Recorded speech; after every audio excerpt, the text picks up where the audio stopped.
বেশি হাসলে বা বাম চোখ লাফালে কি বিপদ আসে? কোরআন হাদিসের আলোকে জানতে চাই। পোলাপান বেশি হাসাহাসি করলে অনেক মুরব্বীরা দেখবেন বলে, এই তোর কপালে কোনো দুঃখ আসতেছে রে, ঠিক না? এরকম কিছু মাসলা মাসাইল আমাদের দেশে আছে, কিছু হাদিস বাইর করছে মুরব্বীরা। আমি চিন্তা ভাবনা করে দেখছি এরকম 50-60টা আপনার এ ধরনের মাসআলা আছে যেগুলো মুরব্বীরা বাইর করছে, যে রাতের বেলায় বাসা থেকে ঘর থেকে হাত ধোয়া পানি বাইরে ফেলতে হয় না, ফেললে ক্ষতি হয়। শুনছেন না এটা? তারপরে রাতের বেলা নখ কাটা ঠিক না, এটা ভালো না, ক্ষতি হয়। তারপরে আপনার এই যে যেটা আছে কি, বেশি বেশি হাসলে বিপদ আসে। এগুলো যারা বাহির করছে আমার মনে হয় ওনাদের একটা নেক উদ্দেশ্যে ওনারা এগুলো বাহির করছে। এগুলো কোরআন হাদিসের কথা না, এগুলো সব ভুয়া কথা, মানুষের বানানো কথা। এই মানুষের বানানো কথাটা কেন বানাইছে আমি চিন্তা করছি। আমার কাছে মনে হলো এটা বানানোর উদ্দেশ্য হলো যে ধরেন পোলাপান অতিরিক্ত হাসাহাসি করে, এটা তো ভালো জিনিস, হাসবে মানুষ, কিন্তু অতিরিক্ত হাসাহাসি করা তো ভালো জিনিস না।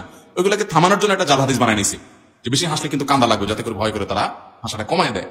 বাসার বাইরে খাবারের পরে আপনি প্লেটে হাত ধোয়া পানি জম করে বাইরে ফেলা দেবেন, কারণ গায়ে পড়তে পারে, দেখে শুনে ফেলানো দরকার। রাতে অন্ধকার দেখা যায় না, এখন এত বিদ্যুৎ, তখন তো এত বিদ্যুৎ ছিল না, লাইট টাইট ছিল না। এই জন্য মুরব্বীরা যাতে কারোর ক্ষতি না হয় একটা হাদিস জাল বানায় নিছে। কথা বুঝতে পারছেন?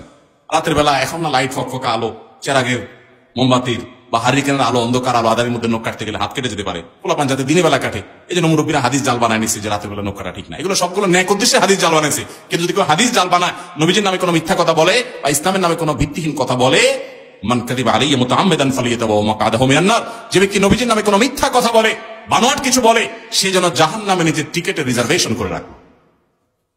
আল্লাহ তাআলা আমাদেরকে সমস্ত ভিত্তিহীন বিশ্বাস থেকে বেরিয়ে আসার তৌফিক দান করুক। অতএব সমস্ত ভিত্তিহীন কথা বলা যাবে না। তবে এটা ঠিক, ইন্না মা'আল উসরি ইউসরা, মানুষের সুখের পরে দুঃখ, দুঃখের পরে সুখ আছে। বেশি হাসাহাসি করতেছেন, এরপরে একটু অসুবিধা হলেও হতে পারে, কিন্তু সেটাকে হলফ করে বা এভাবে নিশ্চিত করে বলার কোনো কারণ নাই। অতএব এগুলো করবো না। আর বাম চোখ লাফানোর ব্যাপারটা, বাম চোখ লাফালে কি হয়? বিপদ আসে। ডাইন হাত চুলকালে কি হয়? টাকা আসে। বাম হাত চুলকালে কি হয়? টাকা চলে যায়। হায় রে হায় রে হায় ভাই, বাম চোখ আর ডান চোখ যত চোখ লাফাক, অতিরিক্ত লাফালাফি করলে আপনি ডাক্তারের কাছে যাবেন। এখানে ডাক্তারের কাছে গেলে ডাক্তারের ফি লাগবে, এই টাকা খরচ হবে, এই তো বাম চোখ লাফালে আপনার বিপদ আসবে। এটা ভিত্তিহীন শিরকপূর্ণ কথা। ইমানদার এই সমস্ত ফালতু কথা বিশ্বাস করবে। এখন মুশকিল হলো, আপনি জানেন এটা ভিত্তিহীন ভুয়া, তারপরে যদি বাম চোখটা লাফালাফি শুরু করে দেয়, অনেকে বলে যে ভাই তখন কিন্তু একটা ভয় আসে, আরে না জানি কোন বিপদ আসতেছে। বিশ্বাস করে এটা ভুয়া, তারপরে ওই যে এমন ভাবে গেঁথে গেছে যে শয়তান তার মধ্যে ওয়াসওয়াসা সৃষ্টি করে। এবং কখনো কাকতালি ভাবে যদি বাম চোখও লাফাইছে, আবার এদিকে আপনার বিপদও আসছে, তাহলে বুঝবেন যে ঠাটা পড়ে বগ মারা গেছে আর ফরিকির কারামতি দায়রিস। ওইটা 2 পয়সার কোনো ভ্যালু।